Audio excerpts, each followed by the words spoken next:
नमस्कार, मैं रवीश कुमार। बिहार में फिर वही हुआ है जो बार बार होता है और फिर वही हुआ है जो नहीं होना चाहिए था। आज एक मंत्री को शर्म आई है। जी हां, चिराग पासवान को शर्म आई है। उन्होंने कहा, मुझे शर्म आती है कि मैं इस सरकार का समर्थन कर रहा हूं। अब सवाल उठता है, यह शर्म अचानक क्यों आई? क्या आपको याद है सत्यपाल मलिक या फिर जगदीप धनखड़? वो भी कुछ कहकर बाहर हुए थे। अब चिराग पासवान बोल रहे हैं, तो क्या अगला नंबर उनका है? चिराग पासवान मोदी सरकार में मंत्री हैं। कभी उन्हें मोदी का हनुमान कहा गया। आज वही हनुमान नीतीश कुमार की सरकार को रावण बता रहे हैं। कह रहे हैं बिहार में अपराध बेलगाम है, शासन नाम की कोई चीज नहीं बची है। अब जरा रुकिए, बिहार की सरकार में सबसे ज्यादा विधायक किसके हैं? जी हां, बीजेपी के। नीतीश कुमार तीसरे नंबर की पार्टी से मुख्यमंत्री बने हैं। तो यह सरकार किसकी हुई? यह वो सवाल है जो अब चिराग पासवान से पूछा जाना चाहिए। आप सरकार में भी हैं और सरकार से नाराज भी हैं। आप समर्थन भी दे रहे हैं और शर्मिंदा भी हो रहे हैं। तो क्या आपको सिर्फ बयान देना है या नीति भी बदलनी है? चिराग पासवान को शर्म कब आई? जब गया में एक महिला होमगार्ड भर्ती के दौरान बेहोश होकर एम्बुलेंस में पहुंची और वहीं उसी एम्बुलेंस में उसका बलात्कार हो गया।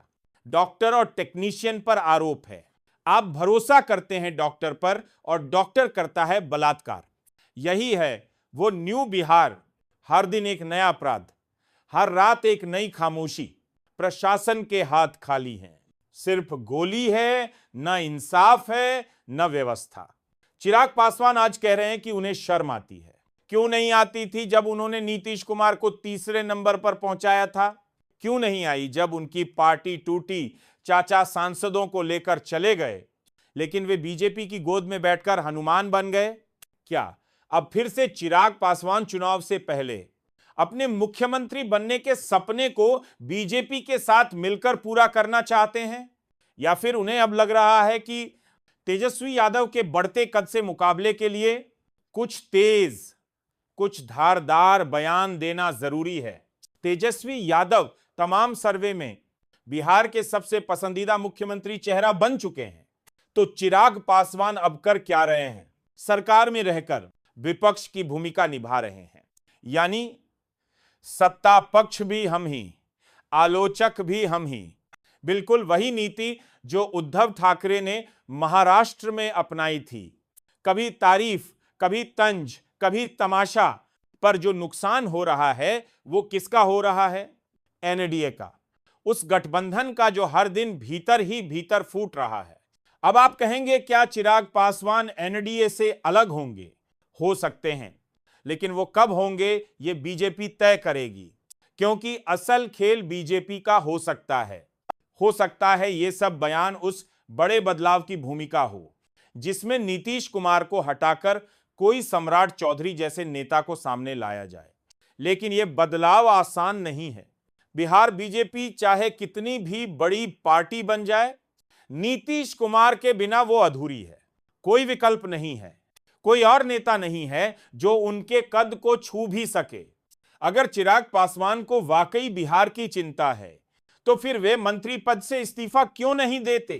क्या बिहार में बेलगाम अपराधों पर बयान देना काफी है?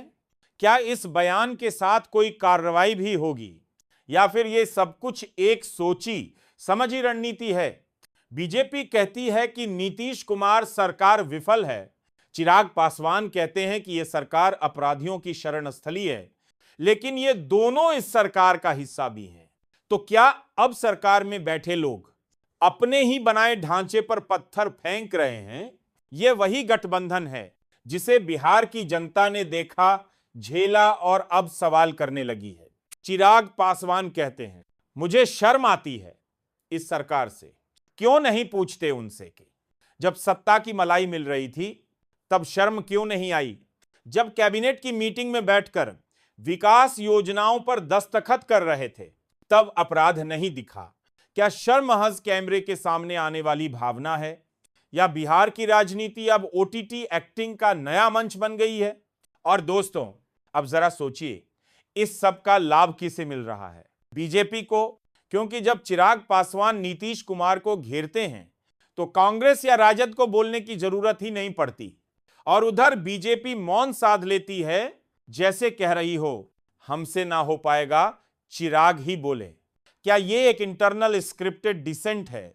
यानी कि विरोध भी अपनों से करवाओ, सरकार भी संभालो और गुस्से को दिशा भी दो। याद कीजिए दोस्तों, पिछले विधानसभा चुनाव में भी चिराग पासवान ने नीतीश कुमार के खिलाफ प्रचार किया था, लेकिन बीजेपी से नाता नहीं तोड़ा।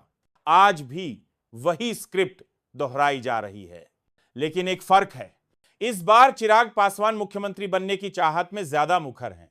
अब उनकी नजर केवल समर्थन पर नहीं, मुख्यमंत्री की कुर्सी पर है। तो सवाल उठता है, क्या बिहार के सारे दलित चिराग पासवान को नेता मानते हैं, या फिर बिहार की राजनीति अब भी जातियों की खांचों में बंटी हुई है? क्या चिराग पासवान तेजस्वी यादव के मुकाबले एक वैकल्पिक युवा नेता के तौर पर खड़े हो सकते हैं? दोस्तों, यह बिहार की राजनीति है। यहां जो दिखता है वो होता नहीं, जो होता है वो दिखता नहीं। और जब चुनाव पास आते हैं तो हर नेता को अपराध याद आता है, गरीबी याद आती है और उन्हें शर्म भी आने लगती है। लेकिन जैसे ही नतीजे आते हैं, शर्म चली जाती है और मंत्री पद मिलते ही संवेदनाएं भी गायब हो जाती हैं